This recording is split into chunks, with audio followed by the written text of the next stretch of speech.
Bien, vous dites, êtes-vous chrétien? Je suis luthérien, je suis baptiste, je suis presbytérien. Ça ne veut absolument rien dire. Autant dire que vous êtes un porc, un cochon ou tout autre nom que vous voulez vous donner. Vous voyez, c'est à peu près que ça signifie. Bon, ça vous manquez de respect, mais si vous le prenez d'un point fondamental, c'est correct. J'ai posé la question, un chrétien, c'est Christ en vous. Et si Christ est en vous, alors la parole est en vous.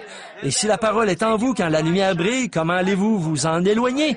Vous voyez, c'est ça la question. C'est ce qu'il y a à l'intérieur maintenant. La lumière du soir brille. L'arbre épouse fleurit. Oh, souvenez-vous, ils ont émondé ce vieil arbre. Et ce que le Gélec a laissé, le Gazam l'a dévoré. Ce que le Gazam a laissé, le Asile l'a dévoré. Ce que les méthodistes ont laissé, les baptistes l'ont dévoré. Ce que les baptistes ont laissé, les pentecôtistes l'ont dévoré. Et a dit, cet arbre a été, Joël ici, a été coupé. Il n'est plus qu'une souche, mais il voulait savoir s'il allait revivre. Oh oui, il avait réservé cet arbre. Il avait réservé cet arbre, oui monsieur, car c'était son épouse. Il a dit, je restaurerai, dit le Seigneur.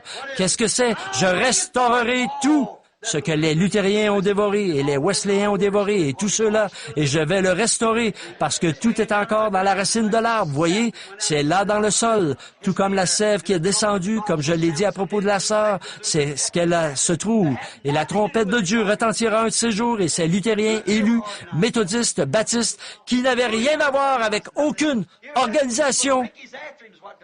Luther n'a jamais rien organisé. Moody n'a jamais rien organisé. C'est ce groupe de Ricky, après lui, qui a formé l'organisation, qui a opté pour la balle. John Smith n'a rien organisé. Aucun des autres ne s'est organisé. C'était la lumière de l'or. Luther, Wesley ou aucun des autres. C'était ce groupe après eux qui est venu et qui a formé l'organisation. Le Saint-Esprit n'a jamais rien organisé à la Pentecôte. La Pentecôte est une expérience, pas une dénomination. Elle n'a jamais rien organisé. Oh non. Mais l'homme qui prétend être de la Pentecôte l'a organisé. C'est la balle là-bas qui meurt. Au lieu de l'imprimer sur le papier et de produire l'image complète de Jésus-Christ, non, ils se sont retirés pour qu'il n'ait rien à voir avec cela. Laissez-les faire. Mais nous voyons là que cette lumière, cet arbre Christ, a été rejeté de nouveau par l'Église. Pourquoi? Pour la même raison qu'ils l'ont fait au début, les faux reflets de lumière d'autres époques. Et il est le même hier, aujourd'hui, éternellement. Hébreux 13:8 dit qu'il l'est. Il est le même hier, aujourd'hui, qu'il était alors, parce qu'il fait la même chose qu'il avait faite, la même parole, celle que Christ. Écoutez, je veux simplement vous amener maintenant et que cela soit personnel. Je ne sais pas, je suis un peu décis si je dois arrêter ça maintenant ou pas. Voyez cette bande, je vais laisser ça continuer, voyez. Je veux vous demander quelque chose. Regardez, observez, voyez, il est le même hier, aujourd'hui, éternellement. Observez, ses œuvres qu'il a faites se manifestent. Maintenant, écoutez bien, quand il s'est tenu là, dans Jean 14:12, il a dit, les œuvres que je fais, vous les ferez aussi. Vous en ferez de plus grandes, car je m'en vais à mon Père.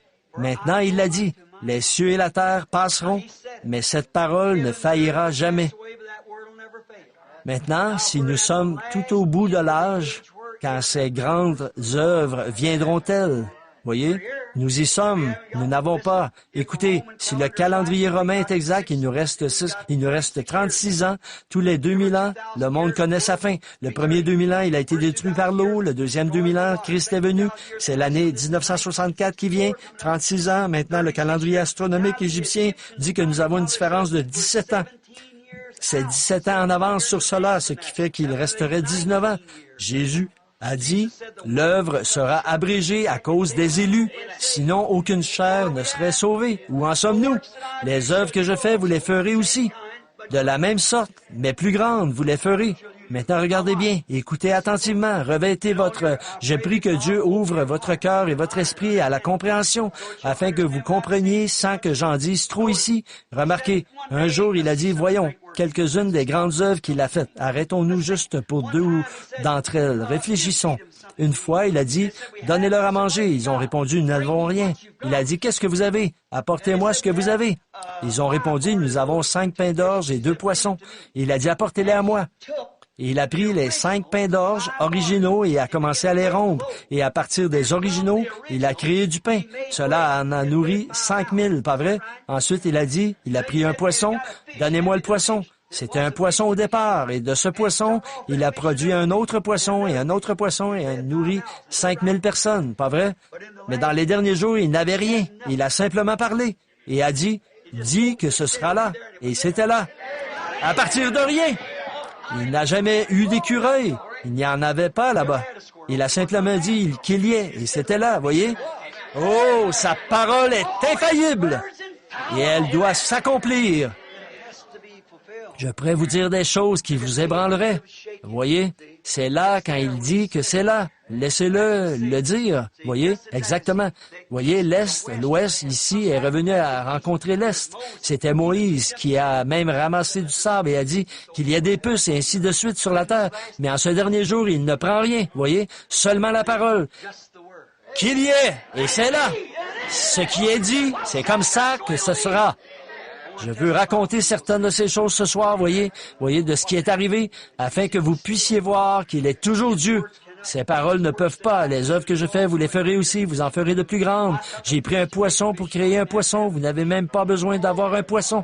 Voyez, il est toujours Dieu. Il est toujours le même Fils de Dieu qui a créé un poisson à partir d'un poisson. C'est le même Fils de Dieu aujourd'hui. Ces œuvres que je fais, vous les ferez aussi. Vous en ferez même de plus grandes. Ce sera magnifié. Vous en ferez de plus grandes. Et les gens refusent de le voir. Oui, de plus grandes œuvres. Une fausse lumière. Vous savez, je pensais justement à quelque chose. J'ai fait beaucoup d'allusions à l'Angleterre, mais je pensais à une fausse lumière ici il n'y a pas longtemps. Vous vous souvenez tous du plus grand vol que l'Angleterre a jamais connu, qui a été commis? C'était un vol à main armée de 7 millions de dollars. Je ne pense pas qu'il y a déjà eu quoi que ce soit de comparable dans le monde. Un grand vol à main armée récemment de 7 millions de dollars. Même Scotland Yard n'arrive pas à l'élucider. Vous savez comment ils ont fait leur coup? Par une fausse lumière. Ils ont placé une lumière sur la voie ferrée d'avertissement jusqu'à ce qu'ils arrivent à un feu rouge et ils l'ont arrêté. Et c'est là que le vol a eu lieu, juste au bon endroit. Une fausse lumière a produit le plus grand vol que les nations aient jamais connu. Cela a volé les nations. Le plus grand vol à main armée, le plus grand vol a été commis par une fausse lumière. Et le plus grand vol que l'Église de Dieu ait jamais connu est une fausse lumière, un reflet, leur dénomination. Cela les a privés de la puissance du Saint-Esprit. Cela a enlevé à l'Église son moyen même de survie. Cela les a privés de la parole quand ils ont accepté un credo au lieu de la parole. Ça les a dérobés. Oh, ils prétendent avoir la parole. La parole se manifeste d'elle-même dans chaque âge. Elle se fait connaître. Ils prétendaient avoir la parole, eux aussi, là-bas, du temps de Jésus. Mais elle a dit, ils ont vu une grande lumière et ils l'ont rejetée. Ils l'ont vue, mais ils l'ont rejetée. Oh, une fausse lumière. Oui, cela a coûté à l'Église le plus grand vol qu'elle ait jamais connu. Des credos froids dénominationnels, frères, ne feront pas mûrir une parole confirmée, un grain. La Bible dit, Jésus a dit, la parole de Dieu est une semence qu'un semeur a semée. Voyez? Et les credos froids ne feront pas mûrir cette parole. Non, non. Les jours de blizzard froid ne feront pas mûrir le blé.